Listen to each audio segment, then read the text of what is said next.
കാണുമ്പോൾ കുറച്ച് ചിരിയൊക്കെ വരുമോ പക്ഷേ കാര്യഗൗരവമുള്ള ഒരു കേസാണിത്. ഇസ്ലാമിക നിയമപ്രകാരം മക്കളോട് 7-ാം വയസ്സിൽ നിസ്കാരം കൊണ്ട് കൽപ്പിക്കണമെന്നാണ് ശറഅ് മതം നമ്മോട് പറയുന്നത്. ഈ 7-ാം വയസ്സിൽ കൽപ്പിക്കുക എന്ന് പറഞ്ഞാൽ മോനെ നിസ്കരിക്ക്, അതല്ല കൽപ്പന.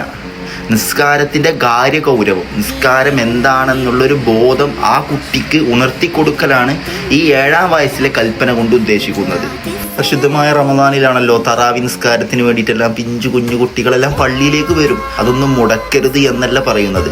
അവർ പള്ളിയിൽ വരുമ്പോൾ അവർ കൂട്ടം കൂടി എല്ലാവരും കൂടി നമസ്കരിക്കുമ്പോൾ കുറച്ച് വികൃതികളെല്ലാം ഉണ്ടായേക്കാം.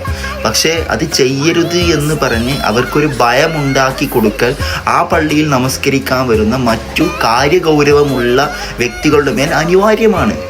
എന്തിനധികം അവരിൽ നിന്നുണ്ടാകുന്ന വികൃതികളിൽ ആ രൂപപ്പെടുന്ന സൗണ്ടുകൾക്ക് പോലും അപ്പുറത്ത് നിസ്കരിക്കുന്ന വ്യക്തിയുടെ ഖുശൂഹ്, ഭയഭക്തിയെ പോലും നഷ്ടപ്പെടുത്താൻ സാധിക്കും. അതുകൊണ്ട് അത്തരത്തിൽ എന്തെങ്കിലും പള്ളിയിൽ വെച്ച് കാണുമ്പോൾ അവിടുത്തെ കാര്യഗൗരവമുള്ള വ്യക്തികൾ അത് ചെയ്യരുതേ, അവർക്കൊരു ഭയമുണ്ടാക്കി കൊടുക്കൽ അത്യാവശ്യമാണ്.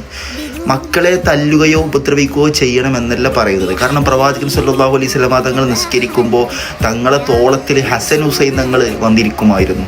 പ്രവാചകൻ സല്ലല്ലാഹു അലൈഹി വസല്ലം തങ്ങൾ 2 തങ്ങന്മാരെയും അവിടെ തന്നെ ഇരുത്തിയിട്ട് 3 അനക്കം, തുടർച്ചയായ 3 അനക്കം ഉണ്ടാവാത്ത രീതിയിൽ അവരെ കൊണ്ട് തന്നെ സുജൂദിലേക്കും റുക്കൂയിലേക്കുമെല്ലാം നീങ്ങിയിരുന്നു.